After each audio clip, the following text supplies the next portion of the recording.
مثل الذين حملوا التوراة ثم لم يحملوها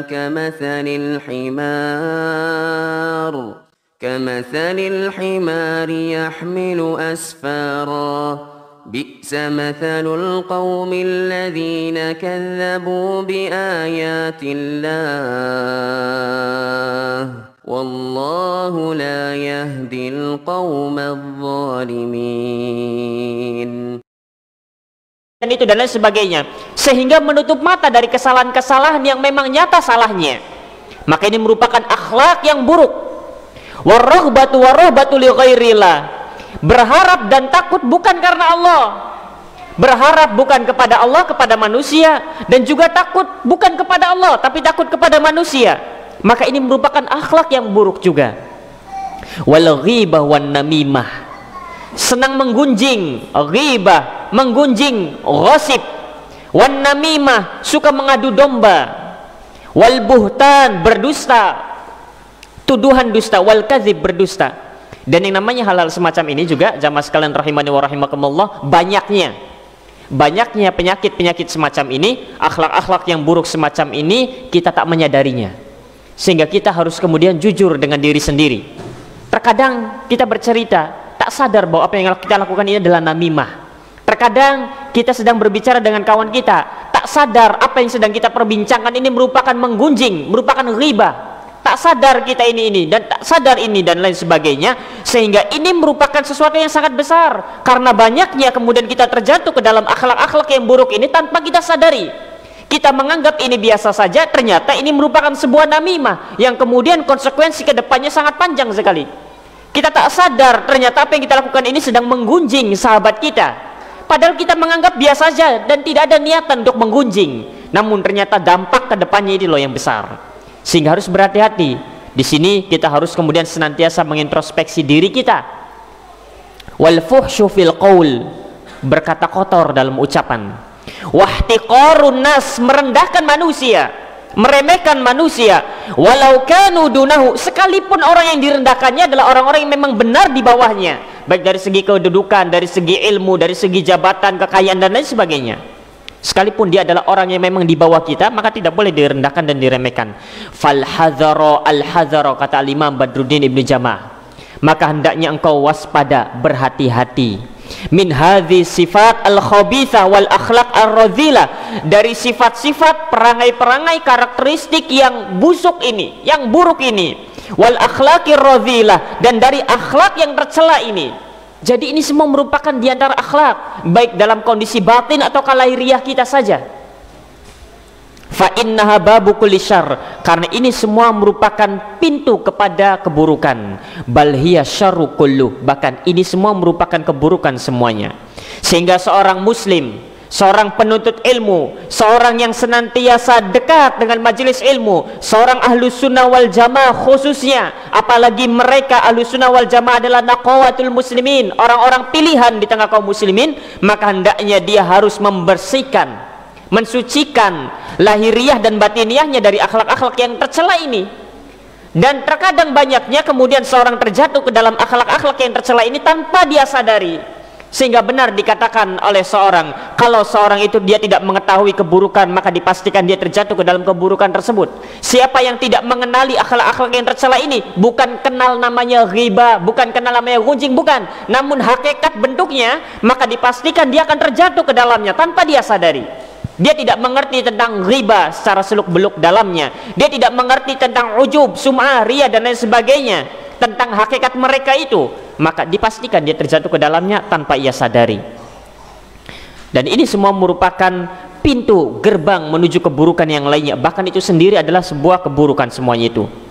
Kemudian Al-Imam Ibnu Jama'ah mengatakan waqad buliya ba'du ashabin nufusil khabithah, dan orang-orang yang memiliki karakteristik sifat yang kotor ini mereka diuji min fuqahaiz zaman bikatsirin min hadhihi sifat, dari para fuqaha ahli fikih, orang-orang yang mengerti ahli ilmu di zaman itu, Al-Imam Badruddin Ibnu Jama'ah menyampaikan kepada kita bahwasanya orang-orang yang memiliki sifat-sifat buruk ini dari siapa? Dari kalangan siapa? Dari kalangan fuqaha zaman, dari kalangan orang-orang yang memiliki fikih, dari orang-orang yang memiliki pemahaman tentang agamanya. Mereka diuji dengan penyakit ini. Bayangkan fuqaha zaman di zamannya diuji dengan penyakit-penyakit ini. Apa? Yang tadi baru saya kita sebutkan yang banyak itu. Min hadhi sifat illa man asamallahu ta'ala, kecuali orang-orang yang dijaga oleh Allah tabaraka wa ta'ala. Al-Imam Badruddin Ibnu Jama'ah ingin menyampaikan kepada kita bahwa ternyata fuqaha zamannya, para ahli fikih, para fuqaha, orang-orang yang memiliki keluasan pandangan, orang-orang yang berilmu di zamannya diuji dengan penyakit ini, diuji dengan penyakit ini, wala siyama, khususnya. Dan ini yang harus berhati-hati juga, karena memang penyakit ini dari zaman ke zaman menimpa ahli ilmunya, menimpa orang-orang penuntut ilmunya. Wala siyamal hasadu wal ujbu, khususnya penyakit hasad, iri dengki. Ini menimpa para fuqaha di zaman itu, ini menimpa orang-orang alim di zaman itu. Sebagian mereka terfitnah dengan mereka diuji dengan penyakit ini, hasad, iri dengki. Wal ujbu, ujub. Warriya, riya. Wahtiqarun nas, dan merendahkan, meremehkan manusia. Ini 4 penyakit yang sangat berbahaya, yang bukan hanya kemudian orang-orang awam itu terjatuh ke dalamnya, namun ternyata orang-orang yang memiliki ilmu pun ternyata banyak kemudian dihinggapi dengan penyakit ini. Dan ternyata para thalabatul ilmi pun di zamannya, di zaman Al-Imam Ibnu Jama'ah pun banyak kemudian terkena penyakit ini. Jamaah sekalian rahimani wa rahimakumullah, dan ini merupakan sesuatu yang sangat berbahaya sekali. Wa adwiyatu hadzal baliyah mustawfa fi kutubir raqaiq, dan obat dari 4 penyakit ini, bahkan dari penyakit yang lalu itu sebelumnya yang sudah dibacakan, maka itu obatnya dijelaskan secara lengkap fi kutubir raqaiq, pada buku-buku tazkiyatun nufus. Faman arada tathhira nafsihi minha fa alaihi bitilkal kutub. Siapa yang ingin agar hatinya disucikan, siapa yang ingin qalbunya, batinnya dibersihkan dari penyakit-penyakit ini, maka hendaknya dia kemudian kembali berpegang dengan buku-buku tersebut, kitab-kitab raqaiq. Di zaman Al-Imam Ibnu Jama'ah, para ulama sebagian mereka diuji dengan penyakit ini. Dan dari zaman ke zaman memang para ulama, para thalabatul ilminya, mereka diuji dengan penyakit ini, yaitu hasad, kemudian juga ujub, kemudian juga meremehkan manusia, kemudian juga riya. Dan ini menimpa semuanya, orang-orang yang berilmu atau para penuntut ilmunya. Dan obatnya hanya satu. Obat untuk mengobati 4 penyakit yang berbahaya ini hanya ada pada buku-buku raqaiq, buku-buku yang berkaitan dan berbicara tentang hati, buku-buku tazkiyatun nufus. Itu diantara obatnya. Sehingga jamaah sekalian rahimani wa rahimakumullah, ini merupakan sesuatu yang sangat besar yang harus kita perhatikan. Obatnya hanya ada pada buku-buku tazkiyatun nufus. Sedangkan seorang penuntut ilmu terkadang ketika mereka telah menikmati ilmu, ketika mereka telah mendalami ilmu, ketika mereka telah mempelajari ilmu, sebagian para thalabatul ilmi mereka meremehkan pembahasan-pembahasan tazkiyatun nufus semacam ini. Mereka meremehkan, mereka menganggap enteng, ringan pembahasan-pembahasan yang berkaitan dengan hati semacam ini. Padahal obat untuk mengobati penyakit-penyakit hati ada pada buku-buku ini. Karena di dalam buku-buku tersebut kemudian dijelaskan ayat-ayat Al-Quranul Karim, hadis Rasulullah SAW tentang terapi pengobatannya bagaimana. Ketika Al-Imam Ibnu Qayyim menjelaskan tentang penyakit hati, ada yang bertanya terkait dengan penyakit hati. Kemudian Al-Imam Ibnu Qayyim Al-Jauziyah menjawabnya dengan sangat panjang lebar dalam kitabnya Ad-Da' wad-Dawa, yang nama lain kitabnya adalah Al-Jawabul Kafi. Itu jawaban dari pertanyaan bagaimana cara mengobati penyakit hati. Jawabannya sampai menjadi sebuah kitab. Sehingga kalau kita ingin kemudian mengobati, seorang tidak akan bisa terbebas dari yang namanya penyakit-penyakit hati seperti hasad, seperti ujub, seperti riya, seperti meremehkan manusia, menggunjing, ghibah, takabur, sombong, dan lain sebagainya, kecuali kalau dia mengetahui hakikat penyakit-penyakit tersebut. Kalau seorang tidak pernah mempelajarinya, hanya mendengar saja, oh ini ujub, oh ini sum'ah, oh ini riya, riya itu adalah mengerjakan amalan mengharapkan pujian, dia tidak akan bisa selamat dari penyakit-penyakit ini. Orang-orang yang berilmu saja terkena penyakit ini, apalagi orang yang tidak pernah belajar semacam ini. Di sana banyak buku-buku yang berkaitan dengan penyakit-penyakit hati, di sana banyak berkaitan dengan manajemen kolbu dan lain sebagainya. Sehingga ini obatnya. Sehingga tak ayal orang-orang yang kemudian bergelimang, berkecimpung dalam dunia ilmu, kemudian mereka terkena penyakit ini. Ya, semata-mata orang belajar bahasa Arab, nahwu sorof saja, apakah dengan ilmu yang dipelajarinya dapat mengobati hatinya? Tidak. Semata-mata orang belajar mustalah hadis saja, misalkan, apakah dia dapat mengobati hatinya manakala dia kemudian bisa mentashih dan mentad'if sebuah hadis? Jawabannya tidak. Semata-mata orang yang belajar ini, belajar itu, ilmu-ilmu alat dan lain sebagainya, apakah dengan modal ilmu yang dimilikinya dapat mengobati kolbunya? Tidak, sampai mereka mau belajar, mau membaca kitab-kitab yang berkaitan dengan tazkiyatun nufus. Oleh karenanya ini sangat berbahaya sekali. Dan juga di antara nasihat dari guru-guru kami adalah ketika kita belajar, maka jangan lupakan tentang kitab-kitab yang berkaitan dengan tazkiyatun nufus, karena itu sangat penting sekali, yang berkaitan dengan hati. Karena para ulama mereka diuji dengan penyakit-penyakit ini, para penuntut ilmu mereka diuji dengan penyakit-penyakit ini, sehingga seorang thalabatul ilmi khususnya dia harus berupaya untuk membersihkan kolbunya dari hal-hal semacam ini. Jamaah sekalian rahimani wa rahimakumullah, perlu untuk mengetahui bahwasanya mengobati penyakit-penyakit ini tidaklah mudah, butuh terapinya. Di samping seorang harus mengetahui akan hakikat penyakit semacam ini, dan juga dia harus mengerti bagaimana cara menanggulanginya, bagaimana cara mengobatinya. Disebutkan oleh Imam Ibnu Jama'ah, yuqal wa min adwiyatil hasad, kemudian disebutkan di antara terapi dari penyakit hasad, bagaimana cara mengobati hasad ini, bagaimana cara mengobati hasad ini. Wa min adwiyatil hasadi al-fikru bi annahu i'tiradun 'ala Allah subhanahu wa ta'ala fi hikmatihi al-muqtadiyati takhsisal mahsudi bin ni'mah. Di antara obat dari penyakit hasad, ketika seorang hamba itu kemudian hatinya dipenuhi dengan hasad, dan perlu untuk diketahui setiap hati seorang hamba itu pasti ada hasad di dalamnya, dan itu bukanlah sebuah problem utama, karena setiap orang memiliki hasad di dalam kolbunya. Hanya saja permasalahannya apakah hasad ini kemudian akan ditahan ataukah dia akan diluapkan.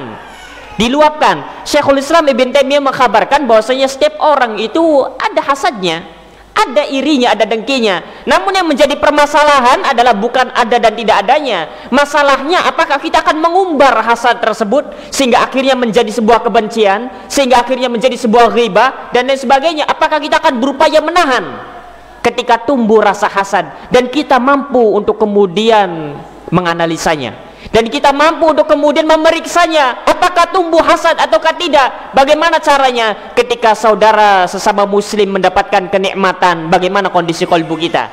Ketika ternyata kolbu ini terasa sesak, terasa berat, maka katakan pada jiwa, engkau hasad wahai jiwa. Mengapa engkau hasad kepadanya? Maka bagaimana cara mengobatinya? Cara mengobatinya adalah al-fikru. Hendaknya seorang hamba yang ditimpa penyakit hasad ini dia merenungi, hendaknya dia memikirkan, hendaknya dia menyadari, hendaknya dia merenungi, memikirkan dan menyadari bi annahu i'tiradun 'ala Allah tabaraka wa ta'ala fi hikmatihi al-muqtadiyati takhsisal mahsudi bin ni'mah, bahwa apa yang dilakukannya itu manakala kolbunya merasa berat, manakala kolbunya merasa ini dan itu, ketika saudaranya sama muslim mendapatkan nikmat, maka dia harus menyadari bahwa apa yang dilakukannya itu merupakan bentuk pembangkangan kepada Allah, bentuk pembangkangan kepada Allah tabaraka wa ta'ala, di mana hikmah Allah tabaraka wa ta'ala, Allah tabaraka wa ta'ala mengkhususkan orang yang kita hasadi ini dengan sebuah nikmatnya. Ketika seorang hamba itu hasad, ketika diri ini hasad kepada saudara kita sama muslim, maka itu merupakan bentuk pembangkangan terhadap takdir Allah. Kenapa engkau yang kemudian malah gelisah? Urusan Allah memberikan nikmat kepada si A, si B, si C. Kenapa engkau yang kemudian hasad gelisah? Kenapa engkau yang tidak terima? Ini merupakan tanda bahwa seorang hamba yang kemudian memiliki penyakit hasad ini, dia membangkang terhadap takdir Allah tabaraka wa ta'ala. Maka katakan pada jiwa bahwa apa yang kau lakukan ini merupakan pembangkangan terhadap takdir Allah tabaraka wa ta'ala. Dan diantara sifat karakteristik ciri seorang mukmin adalah dia menerima takdir Allah tabaraka wa ta'ala.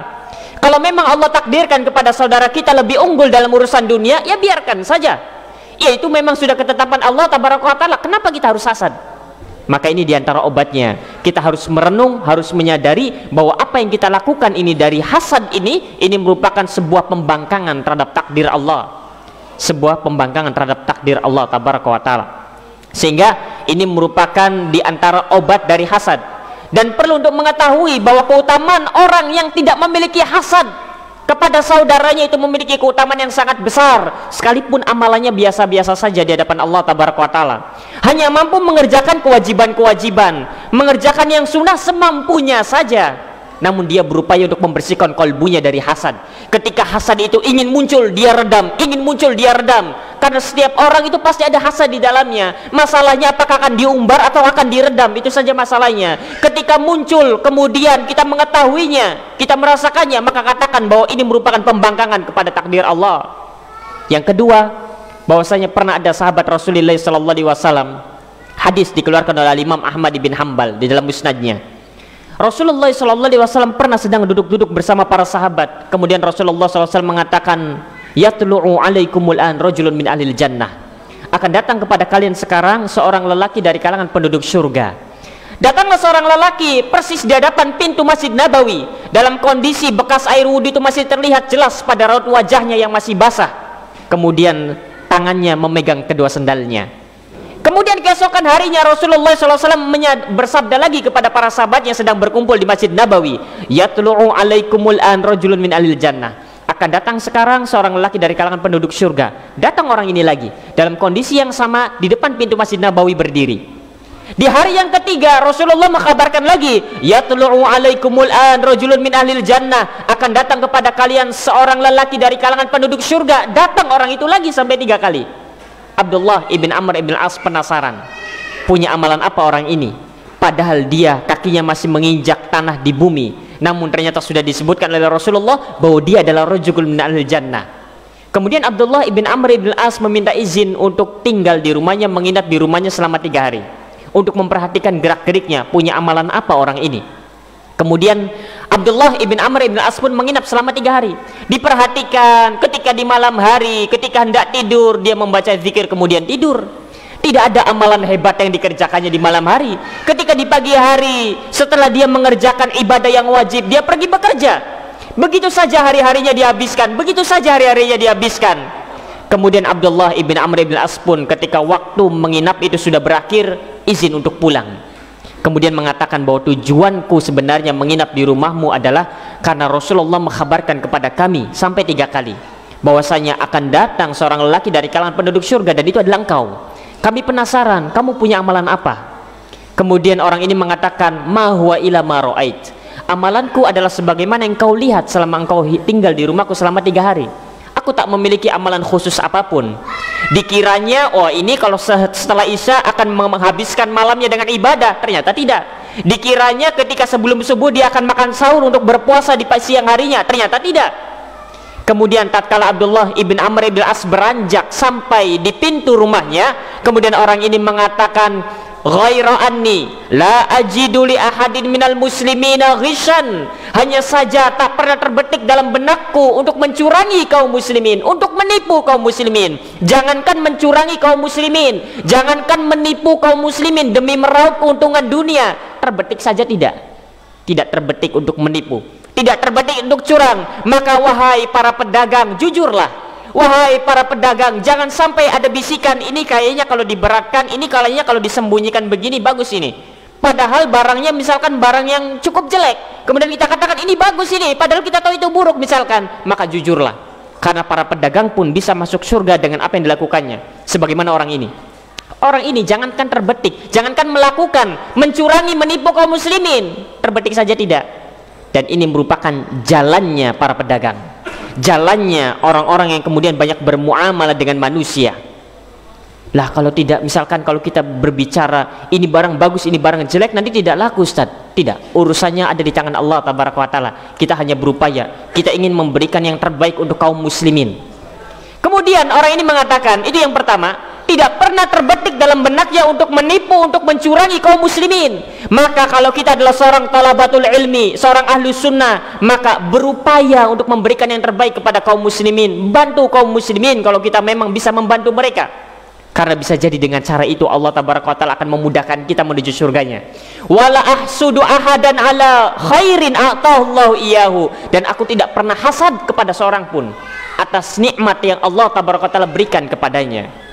Ini merupakan diantara akhlak yang mulia. Ini merupakan diantara adab yang mulia, dan ini merupakan amalan yang sangat besar, yang sangat berharga sekali, yang dengan modal amalan ini saja seorang hamba dapat meraih surga Allah tabaraka wa ta'ala. Sehingga keutamaan hasad sangat berbahaya sekali. Kalau seorang itu dapat menjaga hasadnya, maka dia akan memperoleh surga Allah tabaraka wa ta'ala. Dan ini harus dikatakan pada jiwa kita ini. Lihatlah bagaimana sahabat ini. Kemudian wa min adwiyatil ujubi yadhkuru, dan diantara obat dari penyakit ujub, yang namanya ujub ini tak peduli menimpa siapapun. Hanya saja yang namanya ujub ini menimpa orang-orang yang memiliki kelebihan. Yang memiliki kelebihan ilmu akan ujub dengan ilmunya, yang memiliki kelebihan harta akan ujub dengan hartanya, yang memiliki kelebihan berupa kecerdasan akan ujub dengan kecerdasannya, yang memiliki jabatan akan ujub dengan jabatannya. Maka orang yang tertimpa penyakit ujub adalah orang-orang yang memiliki kelebihan dalam hal apapun itu, baik agama ataukah dunia. Sehingga hati-hati ketika seorang itu memiliki kelebihan, hati-hati dari namanya penyakit ujub.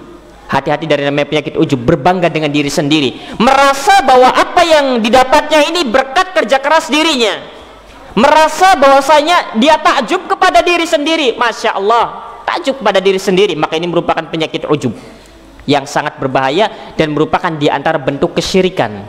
Di antara bentuk kesyirikan, kata Syekhul Islam Ibn Taimiyah. Kalau riya, kalau sum'ah, kalau riya, seorang menjadikan orang lain sebagai tandingan bagi Allah. Karena seorang beribadah menginginkan pujiannya si fulan, seorang ibadah menginginkan sanjungannya si fulan, harusnya dia menginginkan keridhaan Allah. Maka kalau riya itu adalah menyekutukan Allah tabaraka wa ta'ala dengan orang lain, kalau ujub menyekutukan Allah tabaraka wa ta'ala dengan diri sendiri, karena dia takjub dengan diri sendiri. Padahal yang memberikan kemampuan, kelebihan itu adalah Allah. Kenapa dia takjub dengan diri sendiri, bukan kepada Allah tabaraka wa ta'ala? Sehingga riya menyekutukan Allah dengan orang lain, kalau ujub menyekutukan Allah dengan diri sendiri. Wa min adwiyatil ujubi, dan diantara obat ujub, dan diantara obat dari penyakit ujub ini adalah yadhkur. Seorang itu hendaknya mengingat. Yadhkur, seorang itu harus memahami anna ilmahu wa fahmahu wa jaudah zihnihi wa fasahatahu wa ghairu dzalika minan ni'am fadlun minallahi alaihi. Bahwasanya keutamaan ilmunya, pemahamannya, baiknya kecerdasannya, piawainya dalam beretorika dan lain sebagainya, maka ini semua merupakan nikmat-nikmat yang Allah tabaraka ta'ala karuniakan kepadanya. Seorang itu harus memahami bahwa segala kelebihan yang ia miliki, baik ilmunya, pemahamannya, kecerdasannya, hafalannya, hartanya, tingginya jabatannya, dan lain sebagainya, maka ini semua merupakan nikmat pemberian Allah tabaraka wa ta'ala. Jadi itu harus dihadirkan, bukan karena upaya kita tak memiliki apa-apa, bukan karena kemampuan kita ini lemah di hadapan Allah tabaraka wa ta'ala. Maka di antara obat ujub harus memahami bahwa semua ini merupakan karunia dari Allah tabaraka wa ta'ala. Wa amanatun indahu liyar'aha haqqa ri'ayatiha. Itu yang pertama. Kita harus memahami, kita harus merenungi, kita harus memikirkan, kita harus mengingat bahwa segala kelebihan ini, baik urusan dunia atau ke akhirat, maka semuanya ini adalah pemberian dari Allah tabaraka wa ta'ala. Itu yang pertama obatnya. Kemudian yang kedua, kita harus memahami bahwa segala kelebihan yang Allah berikan kepada kita ini merupakan amanah. Ini merupakan amanah, titipan dari Allah tabaraka wa ta'ala yang harus kita jaga. Kelebihan harta ini merupakan amanah, titipan yang Allah berikan kepada kita yang harus kita jaga. Harus kita jaga dengan baik. Jabatan yang tinggi, kedudukan yang tinggi, ini merupakan amanah yang Allah tabaraka wa ta'ala titipkan kepada kita. Ilmu yang banyak, pemahaman yang baik, hafalan yang masya Allah, ini semua merupakan amanah yang Allah titipkan kepada kita yang harus kita jaga. Wa anna mu'tiyahu iyyaha qadirun ala salbiha minhu fi tarfati ainin. Dan Allah tabaraka wa ta'ala yang memberikan titipan tersebut mampu untuk kemudian mengambilnya kembali dalam sekejap mata. Dan ini harus difahami. Jangan dikira ketika ketika kita memiliki sebuah kelebihan berarti kelebihan yang bersama kita itu akan langgeng terus menerus. Tidak. Maka harus difahami bahwa setiap kelebihan yang kita miliki, baik harta, baik pemahaman, baik nikmat waktu luang, nikmat-nikmat, segala nikmat ini merupakan titipan Allah yang kapanpun bisa Allah cabut. Yang dahulu seorang itu masya Allah banyak harta, karena tak mau menjaga amanah ini, akhirnya Allah cabut. Sekejap mata dia pun jatuh miskin. Yang tadinya cerdas berilmu, kemudian tidak mau menjaga titipan kecerdasan dan ilmu ini, akhirnya Allah cabut begitu saja dalam sekejap mata. Apakah ada? Ada. Bukan hanya menimpa kita, menimpa umat-umat sebelum kita. Pernah ada. Ada dahulu orang yang soleh, yang doanya dikabulkan oleh Allah Tabaraka Ta'ala kala dia berdoa, karena dia tak mau menjaga titipan kelebihan ini, akhirnya Allah cabut dalam sekejap mata hal tersebut. Maka semua kelebihan yang kita miliki ini merupakan titipan dari Allah. Di samping memang itu merupakan pemberian berasal dari Allah, bukan dari kita. Dan Allah bisa cabut kapan saja itu dalam sekejap mata. Kama suliba Bal'am ma'alimahu fi tarfati ain. Sebagaimana Bal'am di zaman Nabi Allah Musa adalah seorang yang soleh, ulama yang doanya dikabul. Bal'am, sebagaimana Bal'am, ilmu yang diketahuinya dicabut sekejap mata. Tiba-tiba kemudian dia berubah menjadi orang yang durhaka. Wa madzalika 'alallahi bi'aziz. Dan yang demikian itu bagi Allah Tabaraka Ta'ala sangatlah mudah. Sehingga dari sini kita harus merenungi berbagai nikmat yang Allah Tabaraka Ta'ala berikan. Semua nikmat itu dari Allah. Dan kita harus memahami pula bahwa segala nikmat yang Allah berikan ini merupakan titipan dan amanah yang harus kita jaga. Nikmat bisa hadir di majelis ilmu, ini merupakan nikmat dan titipan yang harus kita jaga. Nikmat hidayah sunnah, ini merupakan nikmat titipan dan bisa kapan saja Allah cabut itu kembali. Syekh Abdul Aziz Ibn Baz rahimahullah tabaraka wa ta'ala pernah ditanya terkait dengan orang-orang yang dahulunya Masya Allah multazim, iltizam bisunnah, orang-orang yang dahulunya rajin, orang-orang yang dahulunya wah Masya Allah tegar di atas sunnah. Kemudian di zaman Syekh bin Baz ini, di zaman Syekh bin Baz banyak fenomena orang-orang yang tadinya iltizam, tegar di atas sunnah, kemudian banyak yang berpaling dalam sekejap mata. Apa penyebabnya? Maka jawaban Syekh bin Baz pertama, karena tidak mau menjaga nikmat hidayah, padahal itu merupakan titipan dari Allah. Manakala tidak mau dijaga nikmat hidayah tersebut, Allah cabut dalam sekejap mata. Yang dahulunya Masya Allah, yang dahulunya oh Masya Allah pakai jubah ini dan itu dan lain sebagainya, kemudian berpaling dalam sekejap mata, tak terlihat lagi bekas hal tersebut. Kemudian yang kedua, karena meremehkan dan merendahkan manusia. Ini diantara sebab terbesar. Ketika seorang itu melihat ada orang yang bermaksiat kemudian muncul peremehan kepadanya, maka ini merupakan diantara penyebab seorang itu tidak istiqomah. Sehingga ini harus difahami. Dan ini pula agar kemudian jangan bermudah-mudahan dengan kemaksiatan. Ingatlah, tatkala kita bermaksiat dan kita memahami bahwa itu merupakan maksiat, tidak menjaga mata, tidak menjaga telinga dan lain sebagainya, maka ingatlah akan hal ini, bahwa Allah bisa kapan saja mencabut nikmat tersebut. Yang dahulunya hafal Quran kemudian bermudah-mudahan dengan melihat hal-hal yang haram, maka ingatlah Allah bisa cabut kemudian hafalan tersebut kapan saja. Yang dahulunya Masya Allah tegar di atas sunnah, mudah untuk hadir di majelis taklim, mudah untuk memahami ilmu, ketika bermudah-mudahan dengan perkara-perkara yang haram, apalagi di zaman kita segalanya serba mudah, ketaatan mudah dan keharaman pun mudah. Sampai Syekh Ibnu Utsaimin rahimahullah tabaraka wa ta'ala mengatakan bahwasanya di zaman kita ini terkadang seorang hamba itu dia hanya ada dirinya sendiri dengan Allah tabaraka wa ta'ala. Dia diuji apakah kemudian dia ingin bermaksiat kepada Allah ataukah tidak. Kita ini segalanya serba dipermudah, ketaatan dipermudah dan kemaksiatan pun dipermudah. Semua itu adalah ujian bagi kita. Apakah kita mau kemudian mau untuk bersabar atas hal tersebut ataukah tidak. Dan ingatlah, ketika seorang hamba kemudian bermudah-mudahan terhadap kemaksiatan, maka ingatlah bahwa Allah kapan saja bisa mencabut nikmat tersebut dan tidak ada yang mungkin bagi Allah tabaraka wa ta'ala. Mungkin bagi Allah, bagi seorang yang tadinya Masya Allah punya hafalan yang bagus, mungkin Allah kemudian cabut, kemudian dia tidak bisa menghafal lagi, mungkin.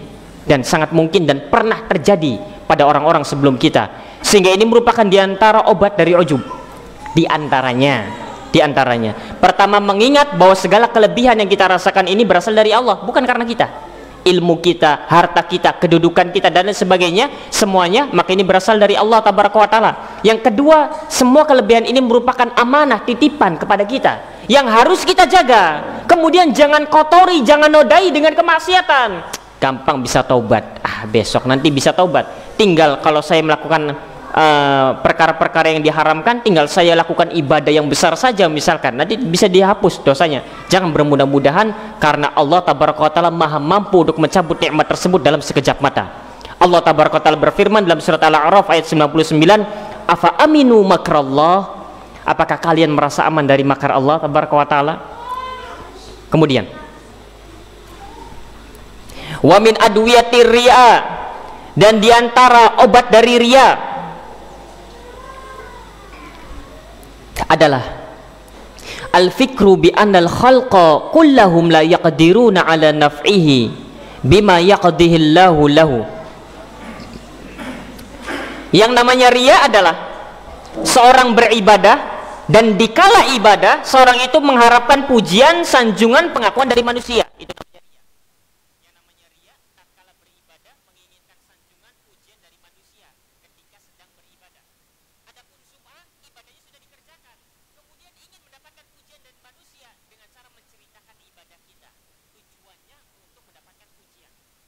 Maka di sini di antara obat riya, karena terkadang diri ini ingin dipuji oleh manusia, sehingga kemudian memperbagus sholatnya, memperbagus amalannya, memperbagus amalan zahirnya karena ingin menggapai pujian dan sanjungan manusia, memperbagus retorikanya dan lain sebagainya. Maka di antara obat dari riya adalah al-fikru bi anal khalqa kullahum la yaqdiruna ala naf'ihi.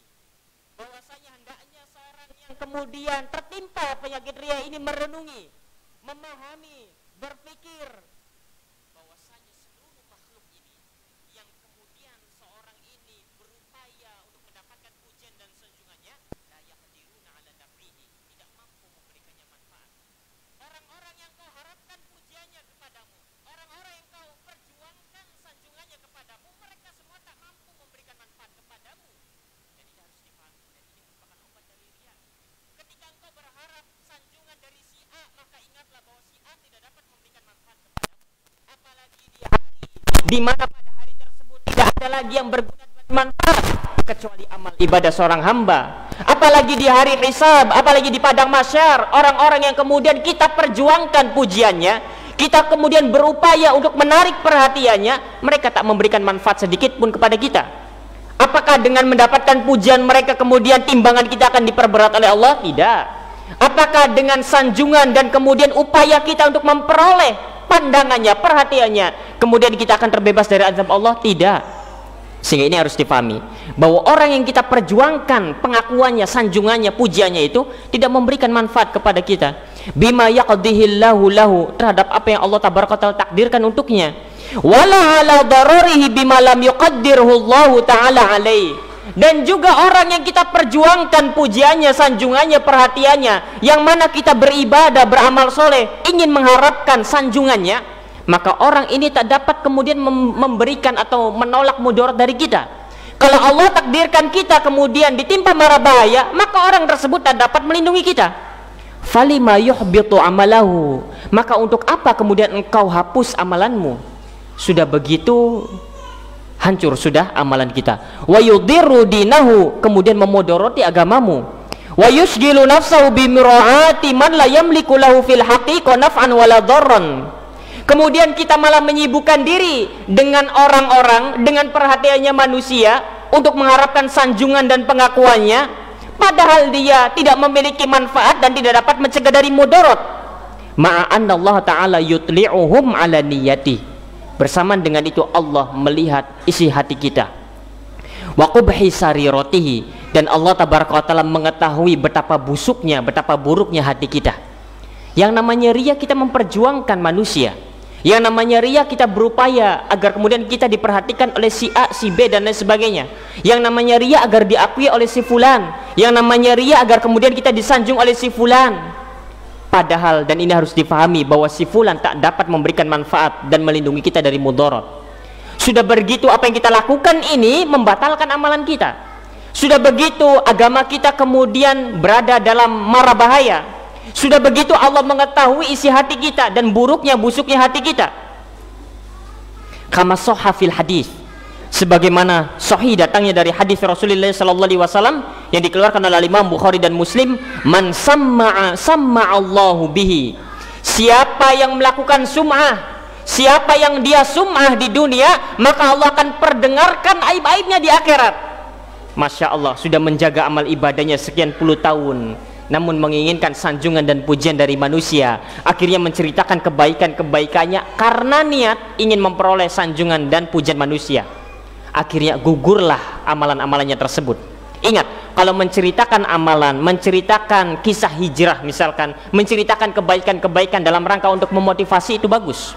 Tapi kalau menceritakan kebaikan-kebaikan, menceritakan pencapaian-pencapaian dalam hal ibadah karena ingin dipuji, karena ingin dianggap, karena ingin diperhatikan, maka ini yang berbahaya, dan ini disebut dengan sum'ah. Sehingga antara sum'ah dengan memotivasi orang lain itu tipis sekali, tipis sekali.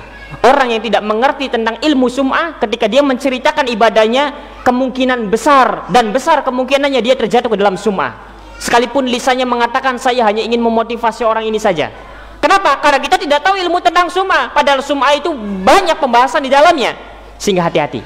Sehingga hati-hati. Kata Rasulullah SAW, man samma'a samma'allahu bihi. Siapa yang ingin didengar amal ibadahnya, maka Allah akan memperdengarkan aib-aibnya nanti. Wa man ra'a ra'allahu bihi. Dan siapa yang ingin memperlihatkan amalannya, yang ria, maka kata Rasulullah SAW, Allah akan membongkar aib-aibnya. Pertama, Allah akan memperdengarkan aib-aibnya. Yang kedua, Allah akan bongkar aib-aibnya. Kalau di dunia saja apa yang ada di dalam masjid ini kemudian aib kita terbongkar, kita malu. Bagaimana kalau Allah langsung yang membongkar aib-aib kita? Bagaimana kalau Allah langsung yang memperdengarkan aib-aib kita? Hai, saksikan bahwa si fulan ini begini, dan seterusnya dan sebagainya. Dari sini juga ini rahasia kenapa Allah tabaraka wa taala kemudian berpesan agar jangan sampai kemudian kita wafat kecuali wafat di atas agama Islam ini. Karena orang-orang mukmin itu ketika dihisab oleh Allah tabaraka wa taala, maka orang-orang mukmin hanya berdua saja dengan Allah tabaraka wa taala dihisabnya. Berbeda dengan orang-orang kafir yang dihisab di hadapan seluruh manusia, sehingga manusia itu menyaksikan apa saja yang dilakukannya, aib-aibnya dilihat semua. Adapun orang-orang mukmin hanya berdua saja antara dirinya dengan Allah tabaraka wa taala. Sudah begitu Allah tutup itu dan Allah memberikan ampunannya, sebagaimana di dalam hadis yang sahih yang panjang yang berkaitan dengan hari hisab. Sehingga ini merupakan diantara hal yang harus kita pertahankan, yaitu keistiqomahan kita. Baik, ini obat dari ria. Banyak obatnya, namun ini diantaranya, sekali lagi diantaranya. Karena pembahasan yang berkaitan dengan qalbu, terkait dengan penyakit-penyakit semacam ini sangat banyak sekali. Sehingga para ulama banyak membuat kitab yang berjudul masalah qulub, masalah hati. Di sana ada silsilah a'malil qulub setebal 2 jilid, yang satu jilidnya sekitar 500-700 halaman, 2 jilid. Ada juga silsilah a'malil qulub yang ditulis oleh Syekh Muhammad Saleh Munajjid, silsilah a'malil qulub, amal yang baiknya dan amal yang tercelanya, berapa belas jilid itu kalau tidak salah. Ada juga di sana mausu'atu a'malil qulub terkait dengan manajemen qalbu, kalau dalam bahasa Indonesianya 4 jilid, tebal. Sehingga ini bukanlah permasalahan yang ringan, yang sepele. Dan sekali lagi, seorang yang tidak mengerti, memahami, mengilmui hakikat akhlak-akhlak yang buruk ini, dipastikan dia terjatuh ke dalamnya bahkan tanpa dia sadari. Dia menyangka apa yang dilakukannya ini merupakan perjuangan terhadap sunnah, ternyata apa yang dilakukannya adalah menggunjing. Dia menyangka bahwa apa yang dilakukannya adalah sedang memotivasi orang lain, padahal yang dilakukannya itu adalah ria dan sum'ah. Maka harus berhati-hati sekali. Apalagi Rasulullah SAW mengkhabarkan kepada kita bahwa yang namanya ria ini disebutnya dengan asyirkul khafi, syirik yang tersembunyi, syirik yang samar. Yang namanya ria itu, kemudian Rasul memberikan contoh. Apa diantara bentuk contohnya? Orang itu sholat kemudian memperbagus sholatnya, bukan karena Allah, karena tahu ada orang yang melihatnya. Asyirkul khafi. Sampai-sampai di dalam sebuah hadis yang bisa naik kepada derajat hasan, dan juga salah seorang alim diantaranya sahabat yang mulia Abdullah bin Abbas radhiyallahu taala anhu, kalau kita gabungkan dua ini, maka di sana disebutkan bahwa yang namanya ria, bahwa yang namanya asyirkul khafi masuk ke dalam hati seorang hamba lebih lembut daripada langkah kaki semut hitam yang berjalan di atas batu hitam di dalam kegelapan malam. Sebagian ini merupakan hadis yang dhaif namun bisa naik kepada hasan, dan sebagian potongan terakhirnya merupakan ucapan dari seorang sahabat yang mulia. Kalau kita gabungkan keduanya menjadi demikian adanya. Bayangkan, ini menunjukkan kepada kita bahwa yang namanya syirkul khafi ini masuk ke dalam qalbu kita ini tanpa terasa. Kalau terasa semuanya menjadi ulama, kalau terasa semuanya jadi waliullah, menjadi kekasih Allah. Betapa sangat mudahnya membersihkan hati itu kalau memang terasa. Masalahnya tidak terasa, sehingga hati-hati dari apa yang kita lakukan. Wa min adwiyati ihtiqarin nas, dan diantara obat dari meremehkan dan merendahkan manusia, dan ini sangat berbahaya, Terkadang seorang itu tak sadar bahwa apa yang dilakukannya adalah meremehkan dan merendahkan manusia. Dan yang namanya meremehkan dan merendahkan manusia bisa jadi dia diam namun hatinya meremehkan, bisa jadi juga kemudian dialirkan melalui lisannya sehingga lahir dan batinnya sama meremehkan manusia. Jadi yang namanya meremehkan manusia itu bisa kadang kita diam saja, kemudian melihat manusia sekilas kemudian timbul rasa meremehkan, itu jatuh pada ihtiqarun nas. Terkadang juga diucapkan dengan lisan dan lain sebagainya. Maka ini berbahaya sekali. Dan terkadang orang-orang yang terjatuh ke dalam hal ini tidak merasa bahwa apa yang dia lakukan sebenarnya sedang meremehkan manusia. Maka ini yang berbahaya. Maka bagaimana obatnya? Tadabburu qaulihi ta'ala. Obatnya adalah dengan merenungi beberapa ayat Allah tabaraka wa ta'ala. Di antaranya di dalam surat Al-Hujurat ayat 11.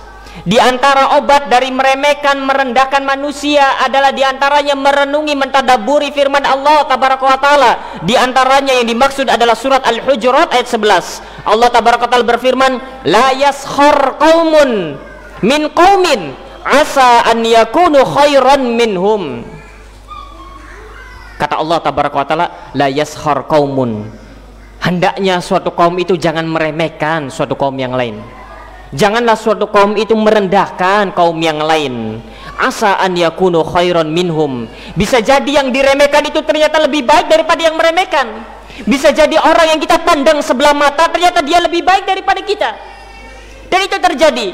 Dahulu Al-Imamul Bukhari tatkala masih berusia 7 tahun, Al-Imamul Bukhari itu dari kecil itu senang hadir di majelis taklim.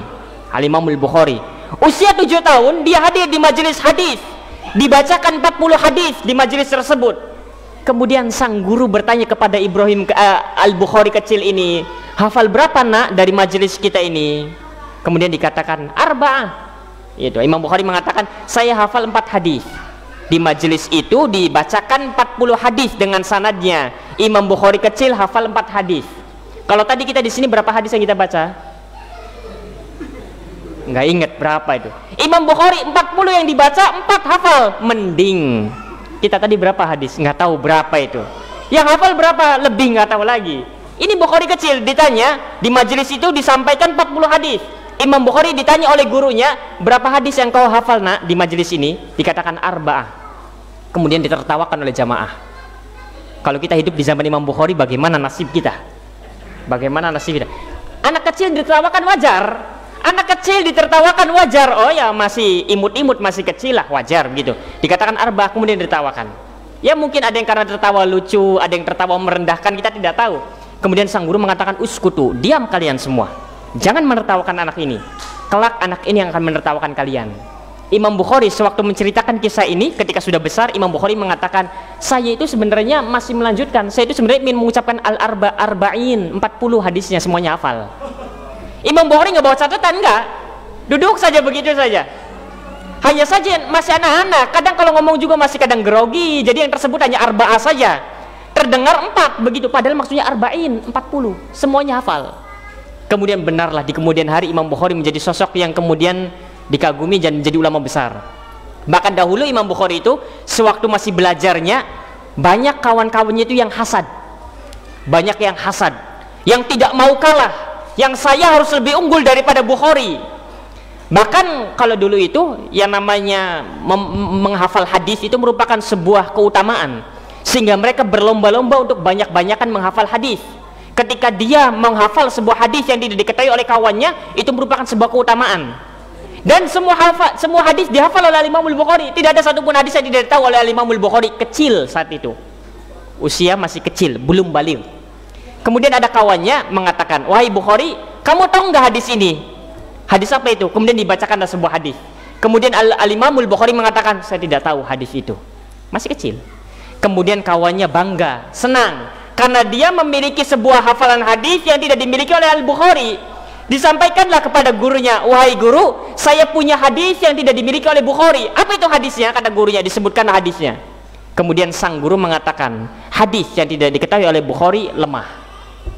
Hadis yang tidak diketahui, kalau Imam Bukhari tidak tahu sebuah hadis, Imam Bukhari mengatakan saya tidak tahu hadis tersebut, berarti hadisnya lemah. Sehingga hancurlah harapannya, dia ingin berbangga, ternyata hadisnya itu lemah, sehingga tidak ada harganya. Dulu para ulama begitu. Al-Imam At-Tabari Al-Imam At-Tabari, penulis tafsir At-Tabari, tafsir besar di era salaf. Al-Imam At-Tabari pun sama. Kawan-kawannya kadang begitu. Kadang ada rasa hasadnya, ada rasa irinya karena terkalahkan hafalannya oleh Al-Imam At-Tabari. Dahulu para ulama itu mereka berlomba-lomba untuk mendapatkan sanad yang ali. Semakin pendek rantai sanadnya kepada Rasulullah, itu semakin utama di tengah-tengah para ulama. Mereka berlomba-lomba untuk mendapatkan itu, dan mereka pun berlomba-lomba untuk memperbanyak hafalan hadis mereka. Kemudian At-Tabari di zamannya adalah orang yang paling banyak hafalan hadisnya, dan tidak ada yang mengalahkan At-Tabari. Semua sepakat semuanya, padahal orangnya masih hidup. Kemudian kawannya mengatakan, wahai At-Tabari, aku punya hadis yang engkau tidak riwayatkan. Aku punya hadis yang engkau tidak punya. Kata Al-Imam At-Tabari, apa itu hadisnya? Disebutkanlah an fulan, an fulan, an fulan, an fulan, an Rasulillah sallallahu alaihi wasallam. Kemudian At-Tabari mengatakan, kamu tahu tidak di dalam periwayatanmu itu ada an fulan, an Muhammad, an Abu Muhammad. Kamu tahu tidak siapa Abu Muhammad itu? Tidak, itu saya katanya. Begitu. Dia mengatakan, saya mendapatkan dari guru saya. Guru saya mendapatkan dari Abu Muhammad. Abu Muhammad mendapatkan dari fulan, fulan, fulan dari Rasulullah. Orang ini bangga karena At-Tabari tidak tahu hadis ini. Kemudian ditanya, kamu tahu tidak Abu Muhammad itu siapa? Itu saya. Jadi ketika dia ingin berbangga dengan banyaknya hafalan hadis, ternyata Al-Imam At-Tabari lebih banyak hadisnya daripada dia, bahkan lebih tinggi sanadnya. Akhirnya dia pun gugur ingin berbangganya. Baik. Bisa jadi orang yang kita remehkan itu ternyata dia lebih utama. Bisa jadi. Sehingga seorang jangan memandang sebelah mata, siapapun dia, baik yang baru ngaji misalkan, ataukah yang sedang ngaji misalkan. Terkadang ini penyakit juga, ini aneh entah kenapa. Dahulu sebelum ngaji orang itu banyak husnudzonnya. Sebelum kita ngaji banyak husnudzon, kalau ketemu kaum muslimin yang lain banyak husnudzon. Ketika sudah ngaji kok malah banyak suudzonnya, ini dari kelompok mana, yang ini dari kelompok mana, aduh ini kok ini bahaya ini, dan sebagainya. Ini kenapa? Kok ngaji malah semakin banyak suudzonnya? Sebelum ngaji banyak husnudzonnya, setelah ngaji malah banyak suudzonnya. Ini yang harus kemudian benahi. Sebelum ngaji kemudian banyak merendah, banyak merendah. Ketika ngaji, petantang petenteng, lihat sholat yang paling mirip dengan Rasul, sholatnya saya. Lihat, perhatikan ini, semua yang ada di belakang perhatikan saya. Dan tak terasa hal tersebut, maka ini harus diobati. Kemudian di antara ayat berikutnya lagi yang harus ditadaburi dan direnungi juga sebagai obat dari meremehkan manusia ini adalah dalam surat Al-Hujurat juga ayat 13. Allah tabaraka ta'ala berfirman, inna khalaqnakum min zakarin wa unsa. Sesungguhnya kami menciptakan kalian dari lelaki dan wanita. Wa ja'alnakum syu'uban wa qabaila. Dan kami jadikan kalian berbangsa-bangsa dan bersuku-suku, berkabilah-kabilah, lita'arufu, agar kalian bisa saling ta'aruf, agar kalian bisa saling mengenal. Inna akramakum indallahi atqakum. Allah jadikan kita berbangsa-bangsa, bersuku-suku bukan untuk berbangga dengan suku, bukan, tapi agar bisa saling mengenal. Inna akramakum indallahi atqakum. Sesungguhnya yang paling mulia di antara kalian di sisi Allah adalah orang yang paling bertakwanya. Sehingga jangan remehkan. Kemudian di dalam surat An-Najm ayat 32 Allah tabaraka ta'ala berfirman, fala tuzakku anfusakum. Janganlah kalian menganggap suci diri kalian sendiri. Jangan kalian menganggap bahwa diri kalian lebih baik daripada yang lainnya. Huwa a'lamu bimanittaqa. Karena sesungguhnya Allah tabaraka ta'ala lebih tahu siapa yang paling bertakwa. Al-Imam Abu Ishaq Al-Faziri mengatakan bahwasanya di antara manusia ini ada orang yang cinta untuk dipuji, cinta untuk disanjung, merasa bahwa dirinya itu besar, padahal di sisi Allah tak seimbang dengan satu sayap ekor nyamuk sekalipun. Wa rubbama kanal muhtaqar athara indallahi qalban. Terkadang orang yang diremehkan itu, terkadang orang yang direndahkan itu lebih suci hatinya di sisi Allah tabaraka taala. Wa azka amalan, lebih baik amalannya. Wa akhlasa niyatan, lebih ikhlas niatnya dibandingkan kita yang meremehkan. Kama qil, sebagaimana dikatakan, innallaha ta'ala akhfa thalathatan fi thalathatin. Sesungguhnya Allah tabaraka ta'ala menyembunyikan 3 perkara pada 3 perkara. Perhatikan ucapan yang sangat indah ini. Allah sembunyikan 3 perkara pada 3 perkara. Waliyuhu fi ibadih. Allah sembunyikan para wali-walinya, para kekasih-kekasihnya di antara hamba-hambanya. Sehingga jangan meremehkan seorang hamba Allah, jangan meremehkan ahlu sunnah, jangan meremehkan kaum muslimin manapun, karena bisa jadi yang kita remehkan adalah kekasih Allah, karena bisa jadi yang kita remehkan adalah waliullah. Allah tabaraka wa taala berfirman dalam hadis qudsi, "Man adali waliyan faqad adzantu bil harbi." Siapa yang menyakiti waliku maka aku umumkan perang dengannya. Ketika seorang hamba meremehkan seorang muslim yang ternyata dia adalah waliullah, Allah umumkan perang dengan kita. Bayangkan, maka jangan meremehkan manusia. Karena Allah sembunyikan para kekasih-kekasihnya di antara hamba-hamba Allah tabaraka wa taala. Tidak mesti seorang wali itu harus alim, tidak. Terkadang di sana ada orang-orang yang dia hanya mengerjakan ibadah-ibadah yang wajib saja, namun dia adalah wali-wali Allah tabaraka wa taala. Terkadang dia adalah orang yang hanya sibuk hadir di majelis taklim saja, bukan ustadz, bukan penyampai ilmu, bukan pengajar ilmu, tak dikenal namanya, namun dia dikenal di langit Allah tabaraka wa taala. Di zaman seorang tabiut tabiin, Muhammad ibnul Munkadir, pernah saat itu daerah Hijaz, Mekah dan Madinah sedang ditimpa paceklik, tidak turun-turun hujan. Kemudian manusia sholat istisqa, namun tak turun juga hujan. Kemudian di suatu malam, Muhammad ibn Munkadir sedang duduk di dalam Masjid Nabawi, sedang bersandar di tiang Masjid Nabawi. Kemudian datanglah seorang menggunakan jaket yang lusuh, kemudian berdiri di hadapannya. Orang ini tidak melihat ada Muhammad ibn Munkadir di balik tiang itu. Kemudian dia mengerjakan sholat 2 rakaat di malam hari itu, di akhir malam. Kemudian dia berdoa kepada Allah tabaraka wa taala. Kemudian orang ini berdoa di hadapan Allah tabaraka wa taala, "Ya Allah, kaum muslimin penduduk Madinah telah sholat istisqa meminta hujan, namun engkau tak turunkan hujan. Maka aku meminta kepadamu hari ini agar diturunkan hujan." Muhammad ibn Munkadir mengatakan, "Huwa majnun, orang ini majnun. Penduduk Madinah saja sholat istisqa tidak turun hujan, orang ini berdoa kepada Allah ingin diturunkan hujan." Awalnya begitu Muhammad ibn Munkadir. Tatkala dia sedang berdoa begitu, belum juga dia letakkan tangannya ke bawah, suara gemuruh geluduk terdengar. Kemudian hujan deras turun. Muhammad ibn Munkadir kaget, siapa orang ini? Kok masya Allah sekali doanya. Dan benar sebagaimana yang Rasulullah SAW bersabda di dalam hadis yang dikeluarkan oleh Imam Muslim, Abu Daud dan lain sebagainya, "Rubba ash'ath aghbar yamuddu yadahu 'alas sama. Ya Rabb ya Rabb, lau aqsama 'ala Allah la abarrah." Betapa banyak orang yang kusut masai, orang-orang yang terlihat biasa saja, rambutnya kusut, masai dan lain sebagainya, tak meyakinkan dari penampilannya. Namun manakala dia mengangkat tangannya meminta kepada Allah, la aqsama 'ala Allah la abarrah, maka niscaya Allah pasti akan kabulkan permintaannya. Inilah wali-wali Allah tabaraka wa taala yang tersembunyi di tengah hamba-hamba Allah tabaraka wa taala.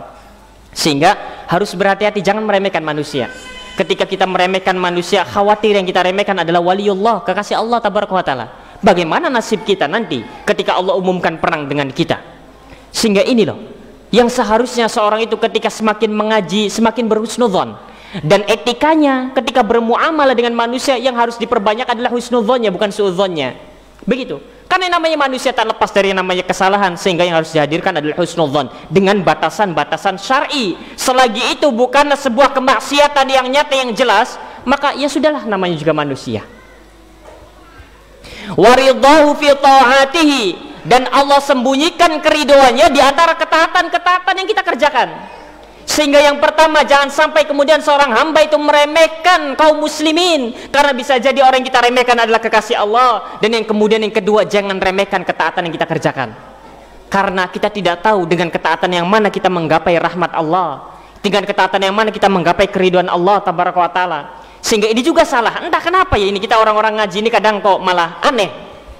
Sebelum ngaji, masya Allah, semua pintu kebaikan dikerjakannya. Setelah ngaji, kadang dibentrok-bentrokan, dipilih-pilih, padahal sebenarnya tidak bertentangan. Sebelum ngaji, masya Allah, salat tahajud, kemudian berpuasa dan lain sebagainya. Semua kebaikan ketika terlihat ada pintu kebaikan dikerjakannya. Kok semakin ngaji, kok malah semakin malas dengan dalih ngaji, dengan dalih majelis taklim. Ini aneh sekali. Aneh sekali, dan ini penyakit rata dari zaman ke zaman. Sebelum ngaji rajin ibadah, segala pintu kebaikan kemudian dikerjakannya. Ketika sudah ngaji kemudian malah pilih-pilih ibadah, pilih-pilih karena malas, bukan pilih-pilih karena bentrok. Misalkan mana yang harus didahulukan antara hadir di majelis taklim dengan mencari nafkah. Memang mencari nafkah dengan hadir di majelis taklim selalu bentrok? Kan tidak, waktu-waktu mereka kan berbeda. Kenapa harus kita bentrokan? Mana harus didahulukan antara ketaatan kepada suami dengan ketaatan kepada orang tua? Ini pertanyaan agak rumit. Maksudnya rumit, bagaimana ciri bentuk realnya itu bagaimana? Kan bisa kita taat kepada suami dan taat kepada ibu kita, kepada orang tua kita. Jangan segala sesuatu yang asalnya bisa untuk dikerjakan semuanya kemudian kita bentrok-bentrokan.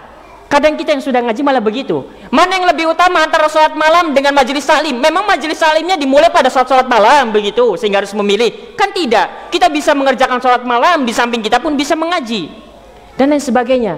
Sehingga ini yang aneh sekali. Pertama, konsep yang harus kita hadirkan ketika beramal itu adalah bagaimana caranya menggapai pahala sebanyak-banyaknya. Bagaimana cara agar mengurangi dosa-dosa kita ini sekurang-kurangnya. Itu konsep yang harus dihadirkan pertama kali ketika ingin berbuat apapun, amal kebaikan, ketaatan dan lain sebagainya. Begitu pula hadir di majelis taklim. Ketika hadir di majelis taklim, ketika belajar, ketika kajian dan lain sebagainya, yang harus dihadirkan adalah bagaimana caranya saya memperoleh pahala sebanyak-banyaknya. Karena majelis taklim merupakan ibadah. Sebagaimana kita melakukan sholat, melakukan membaca Al-Quran, bersedekah dan berinfak, apa yang kita harapkan pahala, begitu juga majelis taklim. Namun ketika yang pertama adalah saya ingin jadi ini, saya ingin menguasai ini, di poin utama itu akan gagal nantinya. Maka harus diubah poin menjadi ini, menguasai ini, bisa itu nanti di poin berikutnya. Yang pertama adalah bahwa majelis taklim merupakan ibadah yang keutamanya besar, yang kalau saya kemudian melalaikannya maka kita tidak akan mendapatkan keutamaan yang besar tersebut. Bayangkan kita dari rumah ke sini, debu yang menempel di kaki kita itu akan menjadi saksi di hadapan kita, dan kita terhitung sebagai mujahid fisabilillah. Itu yang harus kita hadirkan. Urusan kita jadi alim, urusan bisa bahasa Arab, urusan itu urusan nanti. Urusan nanti. Yang penting saya hadir di majelis taklim terhitung sebagai mujahid fisabilillah. Itu saja. Sehingga kemudian jangan dibentrok-bentrokan antara amal satu dengan amal yang lain, padahal tidak berbentrokan. Itu yang aneh. Padahal tidak berbentrokan, bisa dilakukan semuanya. Kita tidak tahu dengan amalan yang mana kemudian Allah Tabaraka wa Ta'ala memberikan rahmat kepada kita. Sehingga jangan pilih-pilih kalau memang bisa dikerjakan semuanya. Kecuali kalau dalam kondisi tertentu berbentrokan misalkan, baru kita pilih mana yang lebih besar manfaatnya, mana yang lebih besar kemudian ganjaran pahalanya. Begitu. Sehingga kalau terbuka lebar di hadapan kita berbagai pintu kebaikan, lakukan saja. Bisa jadi dengan kebaikan ini Allah Tabaraka wa Ta'ala memberikan, mencurahkan rahmatnya kepada kita. Bisa jadi dengan yang ini, bisa jadi dengan yang ini dan lain sebagainya. Wa ghadabuhu fi ma'asihi, dan Allah menyembunyikan murkanya di antara kemaksiatan-kemaksiatan yang dikerjakan oleh seorang hamba kepadanya. Sehingga dari sini pula jangan meremehkan kemaksiatan. Jangan menganggap remeh gampang taubat. Jangan menganggap remeh kalau saya mengerjakan satu kemaksiatan, hitungannya hitung-hitungan matematika. Saya mengerjakan kemaksiatan, lah cuma hanya melihat yang haram saja. Ini kan tidak seberapa dengan amal ibadah yang saya kerjakan, yaitu berinfak sekian puluh juta. Ini kan tak seberapa dengan amal yang saya kerjakan, yaitu menuntut ilmu. Ini kan tak seberapa dengan membaca Al-Quranul Karim. Sedangkan membaca Al-Quranul Karim satu hurufnya dihitung 10 kebaikan. Ya cuma hanya melihat yang haram saja bisa digugurkan dengan kebaikan tersebut. Jangan remehkan, karena kita tidak tahu murka Allah Tabaraka wa Ta'ala disembunyikan di dosa kemaksiatan yang kita kerjakan yang mana. Bisa jadi tatkala kita meremehkan sebuah dosa, padahal dosa kecil misalkan, dosa yang kita anggap remeh, ternyata itu mengandung murka Allah sehingga kita terhalangi dari berbagai kebaikan yang lain. Bukankah sering kita ingin berharap, sengaja kita tabrak itu kemaksiatan itu, sengaja kita berbuat durhaka kepada Allah Tabaraka wa Ta'ala dengan dalih gampang bertobat, ternyata Allah halangi kita dari taubat. Itu akibatnya. Baik, jadi ini Allah sembunyikan 3 perkara pada 3 perkara yang sangat indah sekali. Kemudian yang terakhir, satu paragraf lagi, wa minal akhlaqil mardiyah. Itu tadi akhlak-akhlak yang tercela, padahal hanya secara global saja, kita tidak membahasnya satu persatu. Kalau satu persatu akhlak-akhlak tersebut dibahas bisa panjang sekali. Wa min akhlaqil mardiyah, dan di antara akhlak yang terpuji yang seorang penuntut ilmu, yang seorang talabatul ilmi, yang seorang ahlu sunnah itu harus berhias diri dengannya, baik lahiriah maupun batinnya, adalah dawamu taubah, senantiasa bertobat kepada Allah Tabaraka wa Ta'ala. Wal ikhlas, dan ikhlas kepada Allah Tabaraka wa Ta'ala. Wal yakin, dan yakin kepada Allah Tabaraka wa Ta'ala. Wat taqwa, dan bertakwa kepada Allah Tabaraka wa Ta'ala. Was sabr, dan bersabar. Bersabar ketika menjalani ketaatan, sabar, ngaji pun butuh sabar. Bersabar untuk menahan diri dari kemaksiatan-kemaksiatan manakala fasilitas kemaksiatan itu terbuka lebar di hadapan kita. Bersabar, tahan diri ini. Jangan kemudian gerakan ibu jari ini untuk kemudian mengakses sesuatu yang haram. Sabar, tahan diri ini. bersabar atas ujian dan cobaan yang menimpa kita, itu sabar. Waridha, dan ridha, wal qanaah, dan merasa cukup terhadap pemberian yang Allah berikan kepada kita, wazuhdu, dan juga zuhud di dunia, wattawakkul, dan bertawakal kepada Allah tabaraka wa taala. Seorang dikatakan seorang yang bertawakal manakala terpenuhi 3 hal ini. Satu saja tidak terpenuhi, maka dia bukanlah orang yang bertawakal. Pertama, seorang menyerahkan segala urusannya kepada Allah. Segala urusannya, segala perkara yang sedang dihadapinya serahkan kepada Allah. Ini pertama. Ketika dia menghadapi sebuah problema, kemudian dia serahkan ini semua kepada Allah. Dia tidak sandarkan kepada dirinya, dia tidak sandarkan kepada kecerdasannya. Sekalipun di atas kertas dia mampu menyelesaikannya menurut pandangannya. Pertama, serahkan kepada Allah. Yang kedua, berusaha. Seorang dikatakan tawakal manakala berusaha. Dan yang ketiga, ridho. Yang ketiga, ridho. Satu saja tidak terpenuhi, maka dia bukan orang yang bertawakal. Dan orang yang bertawakal ini utamanya besar, masuk surga dengan tanpa hisab. Bayangkan, tanpa hisab, enak sekali. Maka harus melatih diri untuk bertawakal kepada Allah tabaraka wa taala. Bagaimana caranya? Harus terkumpul 3 hal ini. Contoh konkretnya misalkan, terutama dalam hal rezeki misalkan, sebagian orang kemudian sudahlah, kalau memang ditakdirkan oleh Allah dapat rezeki ya dapat saja, tidak mau usaha misalkan. Nanti juga datang sendiri misalkan, maka ini bukan tawakal, ini namanya pasrah. Sekalipun dia menyerahkannya kepada Allah, sekalipun dia yakin kepada Allah, namun dia tidak ada usaha, maka bukan tawakal. Atau misalkan seorang itu menyerahkan kepada Allah dan usaha, namun tidak ridho. Misalkan seorang melamar kerja misalkan, dia cerdas, namun dia tidak tertipu dengan kecerdasannya. Dia siapkan lamaran, dia datang ke perusahaan, kemudian dia bertawakal, bismillah, ya Allah aku serahkan semuanya kepadamu ya Allah. Kemudian dia menyerahkan lamarannya, kemudian ternyata ditolak. Akhirnya dia mengeluh, akhirnya dia marah, dia tidak ridho terhadap keputusan Allah tabaraka wa taala, maka dia bukan tawakal. Karena orang yang tawakal pertama menyerahkan segala perkaranya kepada Allah, kemudian berusaha, dan hasil akhirnya apapun itu, baik yang diharapkan ataukah tidak diharapkan, dia ridho menerimanya, maka dia tawakal. Sehingga tawakal ini panjang jalannya, tidak bisa hanya di awal saja, tidak, sampai akhir nanti bagaimana kemudian dia sikapnya, apakah dia ridho atau tidak atas hasil akhir yang Allah berikan. Kalau dia ridho, maka dia adalah orang yang tawakal. Kalau ternyata dia serahkan kepada Allah, dia sudah berusaha, kemudian dia mengharapkan sukses, ternyata tidak sukses di dunia, kemudian dia marah, dia kecewa, dia putus asa, maka dia bukanlah orang yang tawakal. Ini rukun tawakal yang harus ada. Rukun tawakal yang harus ada. Satu saja tidak ada, maka tidak terpenuhi dan tidak dikatakan orang yang bertawakal. Wa tafwid, menyerahkan segala perkaranya kepada Allah. Wa salamatul batin, bersih hatinya. Wa husnudzon, senantiasa husnudzon. Dan ini pula ketika kepada orang sekitar kita agar memperbanyak husnudzon, dan kepada diri sendiri untuk memperbanyak suudzon. Jangan terbalik, kepada diri sendiri husnudzon, kepada orang lain banyak suudzonnya. Harus terbalik, kepada diri sendiri banyak suudzonnya dan memang diri kita ini buruk, dan kepada orang lain harus berbaik sangka, banyak-banyak berbaik sangka, banyak-banyak memberikan pemakluman, memberikan uzur. Wat tajawuz, dan juga memaafkan. Memaafkan pun merupakan diantara akhlak yang mulia. Dan ada 3 akhlak, ada 3 amalan yang pahalanya Allah langsung yang memberikannya tanpa hisab, tanpa batasan. Yang pertama maaf, yang kedua sabar, yang ketiga puasa. Yang pertama maaf, yang kedua sabar, yang ketiga puasa.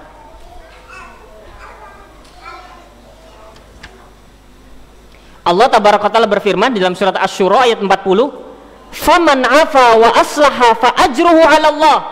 Semua amal ibadah itu kadang terlihat berapa jumlahnya. Membaca Al-Qur'an, 1 hurufnya 10 dan lain sebagainya. Kebaikan ini 10 kebaikan. Kebaikan ini sekian ratus kebaikan. Ada 3 amalan yang pahalanya itu tidak diketahui berapa banyaknya, dan Allah langsung yang melipat gandakannya.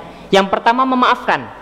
Yang pertama memaafkan. Allah tabaraka taala berfirman, "Faman 'afa." Siapa yang memaafkan, wa aslaha, dan memperbaiki hubungannya dengan manusia, fa ajruhu 'ala Allah, maka ganjaran pahalanya Allah langsung yang memberikannya tanpa hisab, tanpa perhitungan berapa totalnya tidak tahu. Sehingga ini merupakan di antara akhlak yang mulia, memaafkan, karena memang pahalanya sangat besar sekali. Memang disakiti itu sakit, memang memberikan maaf itu sulit, memang tatkala dizalimi itu sakit, memang memberikan maaf, mengikhlaskan, meridhoi itu sulit. Namun ingat ganjaran pahalanya tak terhitung jumlahnya. Kalau kita berdiam diri dalam keadaan tersakiti, terzalimi, sekalipun kita benar, kita tidak akan mendapatkan keutamaan ini. Bisa jadi dosa-dosa kita lah yang kemudian membelenggu kita, sekalipun dalam hal ini kita benar. Namun kalau seorang itu kemudian memaafkan, bisa jadi dengan sebab memaafkannya inilah kemudian Allah Tabaraka wa Ta'ala akan memasukkannya ke dalam surga, karena ganjaran pahalanya yang sangat besar sekali, tak terhitung berapa jumlahnya. Kemudian juga sabar. Allah Tabaraka wa Ta'ala berfirman dalam surat Az-Zumar ayat 10, innama yuwaffas sabiruna ajrahum bighairi hisab. Sesungguhnya Allah cukupkan ganjaran orang-orang yang bersabar itu bighairi hisab, tanpa batas. Allah langsung yang memberikannya, karena sabar itu berat. Dan yang namanya sabar itu ketika hantaman yang pertama, ketika seorang diuji, maka pertama kali hantaman ujian itu menimpa, maka itulah dibutuhkan kesabaran. Kalau sudah berjalan kemudian mengatakan sabar, itu bukan sabar lagi namanya. Karena namanya sabar itu ketika hantaman pertama, ketika ujian itu hantaman pertama, ketika ada kemungkinan untuk bermaksiat kemudian dia langsung tutup itu, ketika kemudian ada kemungkinan fasilitas untuk bermaksiat kemudian dia tahan dirinya saat itu juga, maka itulah sabar, sehingga pahalanya sangat besar.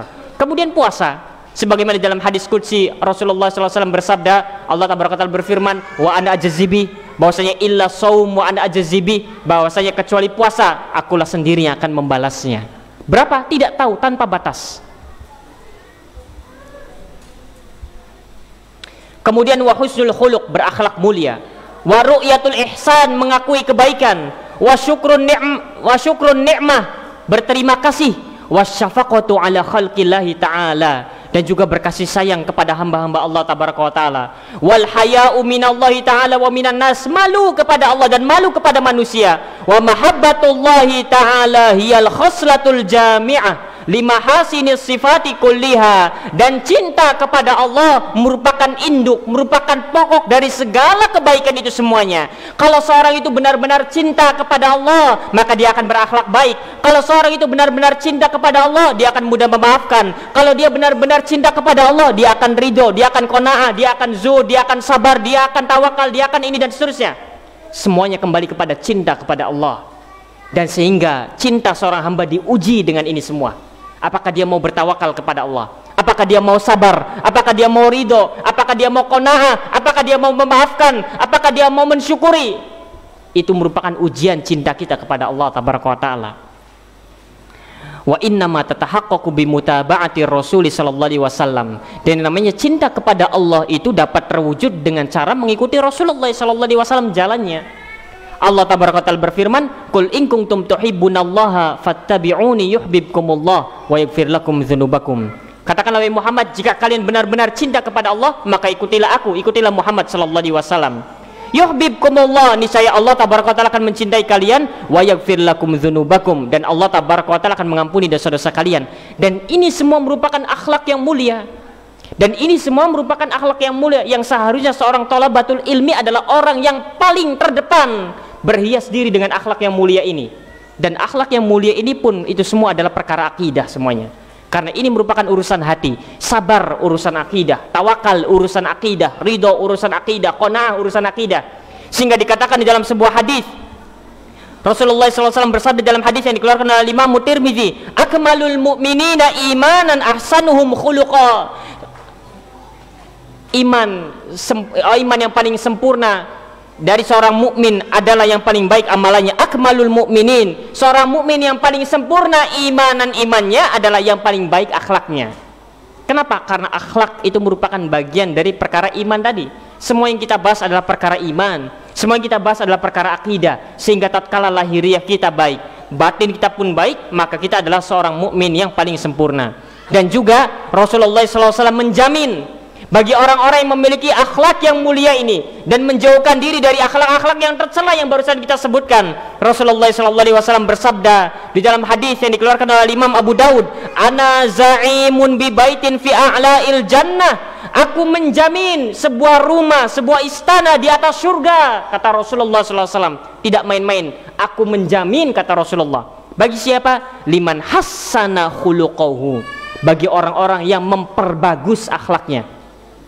Rasulullah dengan kalimat liman hassana khuluquhu, orang-orang yang ada upaya untuk memperbagus akhlaknya. Sehingga apa yang barusan kita sebutkan harus diupayakan kalau kita ingin mendapatkan jaminan istana dari Rasulullah SAW.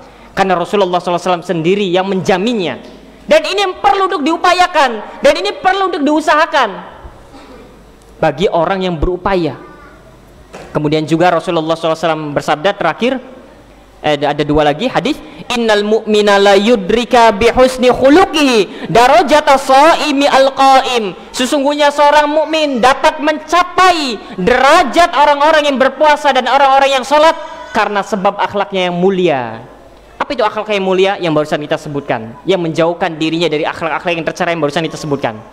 Kemudian yang terakhir Rasulullah SAW bersabda, hadis dikeluarkan oleh Imam Tirmidzi, inna min ahabbikum ilayya wa aqrabikum minni majlisan yaumal qiyamah. Sesungguhnya orang yang paling aku cintai, kemudian orang yang paling dekat tempat duduknya denganku di hari kiamat nanti adalah ahasinakum akhlaqo, orang yang paling baik akhlaknya. Apa itu orang yang paling baik akhlaknya? Orang-orang yang menghiaskan zahir dan batinnya dengan akhlak-akhlak yang mulia tadi. Orang-orang yang menjaga, yang membersihkan, yang mensucikan kalbunya dan lahirianya dari akhlak-akhlak yang tercela barusan. Sehingga ini merupakan diantara keutamaan yang besar, dan seharusnya seorang thalabatul ilmi paling terdepan untuk kemudian menghiasi dirinya dengan akhlak-akhlak yang mulia ini dan menjauhkan dirinya dari akhlak-akhlak yang tercela ini. Dan ini semua merupakan perkara akidah. Siapa di antara kita yang mengatakan bahwa yang namanya tawakal, sabar, ridho itu bukan akidah? Ini akidah, dan ini merupakan akhlak yang mulia, yang dengan hal tersebut kita dapat kemudian mencapai derajatnya orang-orang yang berpuasa dan orang-orang yang saum. Mungkin ini yang bisa kita sampaikan sedikit.